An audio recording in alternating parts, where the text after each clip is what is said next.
हजुर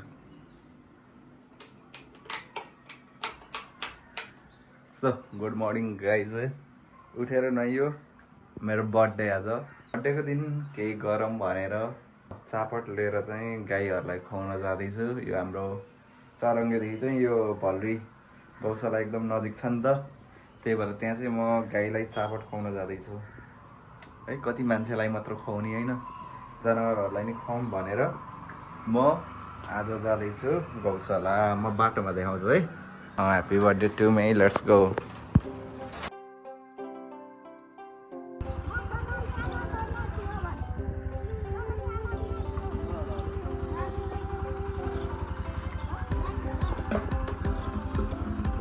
आमाले सिकाउँदै हुनुहुन्छ यहाँ चाहिँ खनाल आमाको नाति हो भनेर भन्दै हुनुहुन्छ क्या भिडियोले चाहिँ आज मेरो जीवनको एक विशेष दिन मेरो जन्मदिन हरेक वर्ष चाहिँ यो वर्ष पनि जन्मदिन मनाउने सोच थियो तर यसपटक केही फरक गर्ने भन्ने चाहना आयो केवल केक काट्ने र रमाइलो गर्ने भन्दा पनि केही यस्तो गर्ने जसले मनलाई साँचो सन्तुष्टि दियोस् भन्ने सोचे त्यसैले आज मैले मेरो जन्मदिन गौमाताहरूको सेवा गर्दै मनाउने निर्णय लिए बिहानैदेखि गौशालामा गएर गौमाताहरूलाई खाना खुवाउने पानी दिने र उनीहरूसँग समय बिताउने मौका पाए उनीहरूको शान्त अनुहार र निस्वार्थ माया देख्दा मन एकदमै शान्त र खुसी भयो साँच्चै भन्नुपर्दा यस्तो अनुभव कुनै पनि पार्टी वा रमाइलो भन्दा धेरै गहिरो र अर्थपूर्ण लाग्यो हामीले सधैँ खुसी बाहिर खोज्छौँ तर आज मैले महसुस गरेँ कि साँचो खुसी त सेवा माया र सानो योगदानमै लुकेको हुन्छ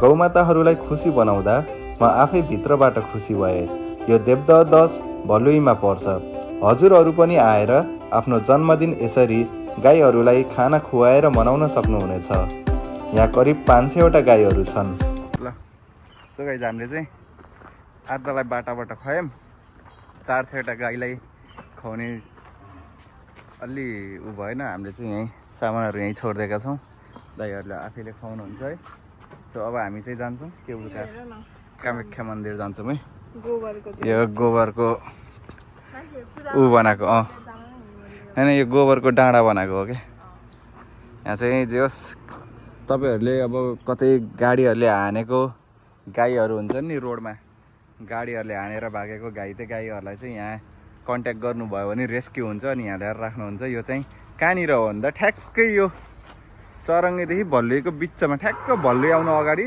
गौशाला भनेर छ गौशाला कामधेनु गौशाला देवदह 10 भल्लुई तपाईँहरूलाई गाईहरू रेस्क्यु गर्न पऱ्यो भने यो मोबाइल नम्बरमा यसो फोन गरेपछि हुन्छ तपाईँहरू पनि आउन सक्नुहुन्छ यसरी आफ्नो बर्थडे स्पेसल मनाउन सक्नुहुन्छ है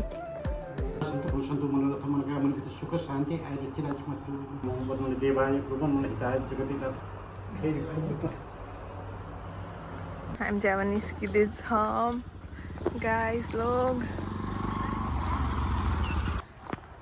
सो गाइस हामी चाहिँ अब निस्किन्छौँ भित्रमा बस्छौँ अनि जान्छौँ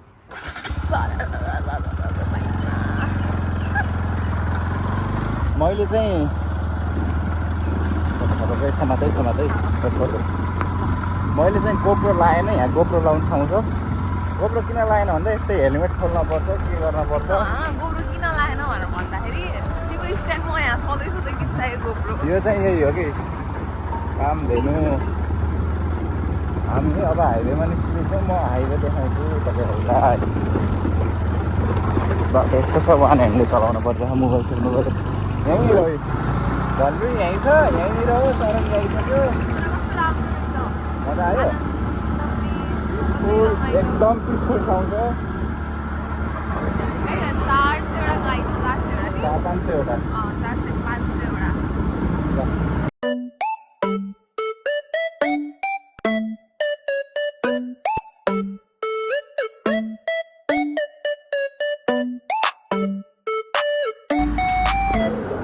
यो चाहिँ बर्थडेको यो चाहिँ एउटा चाहिँ काट्न पर्ने रहेछ है जसको बर्थडे हो त्यसलाई मात्र यो टिकट पाइन्छ फ्रीमा अनि पछाडि चाहिँ 10% डिस्काउन्ट अन फुड आइटम यो चाहिँ एकजनाको गरेर हामी जाँदैछौँ सो गाइज ल बर्थडे जसको छ सबैजना यो कामाख्या मन्दिर आउनुभयो भने तपाईँहरूले एउटा जसको बर्थडे हो त्यसलाई मात्र है जसको बर्थडे हो फ्यामिलीमा त्यसलाई मात्र टिकट छुट छ, अरूको चाहिँ काट्नुपर्छ।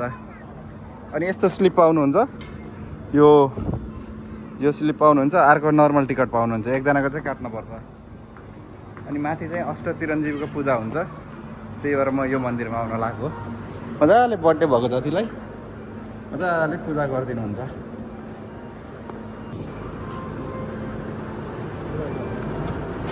म यतादेखि जाने,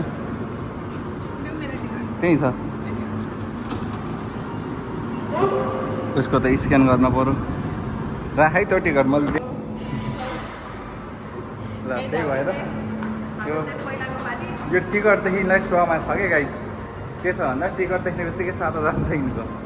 अस्ति नै टिकट दिएको मैले राख्नलाई, टिकट यहीँ राख्न दिएको कि मैले, यहाँदेखि राख्न दिएको, यहाँसम्म मैले लिएर आइदिएको थिएँ। अनि यहाँ उसलाई दिएको, टिकट मैले देखेन भनेर झगडा गरेर तल आउँदा त ब्यागभित्र टिकट। त्यस्तो हो त्यही भएर टिकटदेखि डराउँछ नि। त्यो नागरिकताभित्र के भित्र लतपट्दै रहेछ। सो तपाईँहरू माथि आउनु, अष्टचिरञ्जीवीको पूजा गराउनु, यस्तो मजा आउँछ बर्थडेमा। यहाँ यस्तो स्पेसल ट्रिटमेन्ट हुन्छ। सो आउनु होला।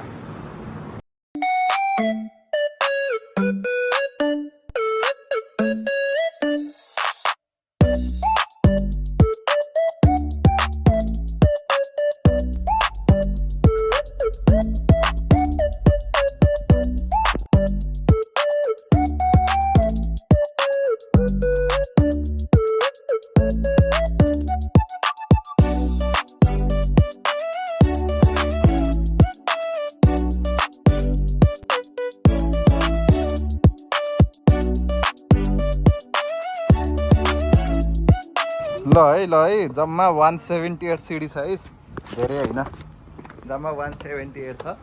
हिँड्न पर्दैन खासै, आउनु होला। म त आउनु होला मात्र भन्ने हो, बाँकी तपाईँहरूको इच्छा आउने नआउने।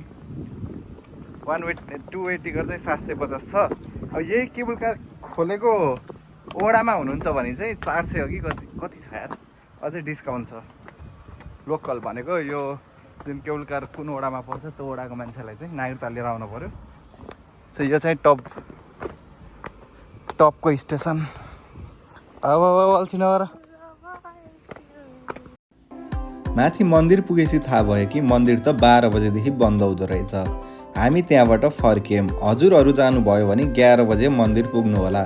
त्यसपछि हामी फ्यामिलीसँग बर्थडे सेलिब्रेसन गर्न हामी बोधी भिल्लातिर लाग्यौँ। म चाहिँ हामी आइसक्यौँ यो बोधी भिल्ला भन्ने ठाउँमा है। आज चाहिँ यसो यहाँ फ्यामिलीसँग बर्थडे सेलिब्रेसन गर्ने। बर्थडे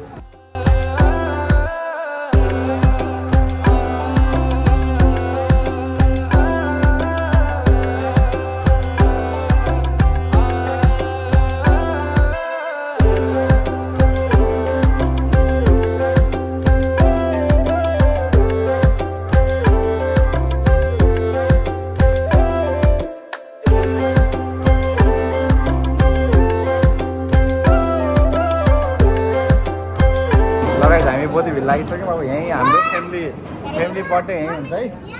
ल चट्ट 12 मा बोधी भिल्ला।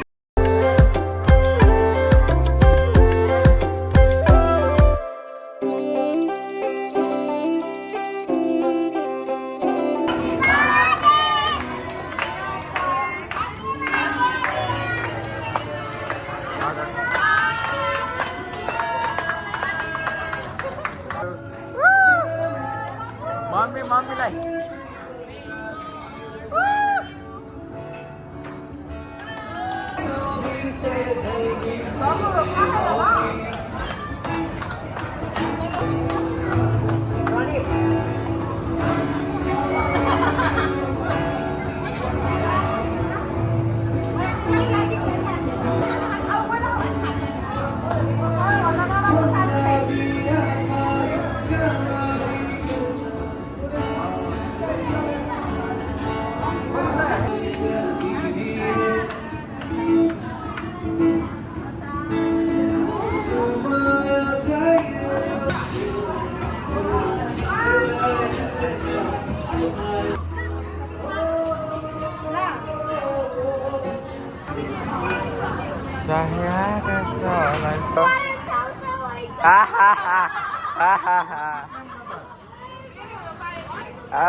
लाला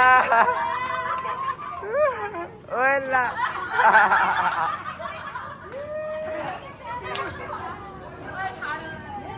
करेन्टको डब्बा ओए अब आउँदैछ आयो आयो आयो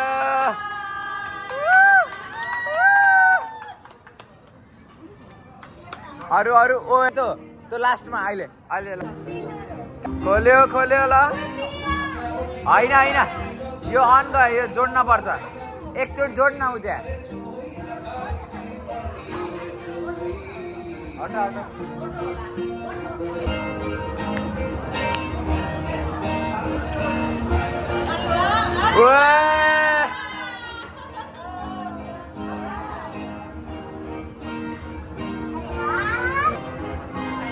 खोल्यो खोल्यो खोल्यो ओ वेट वेट रोक रोक रोक भएन के ल खै खै खै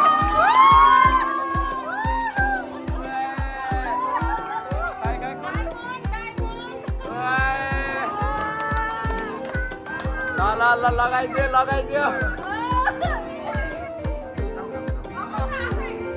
लगा न लगा लगा त कस्तो रहेछ लगा त खै वेटै अहिले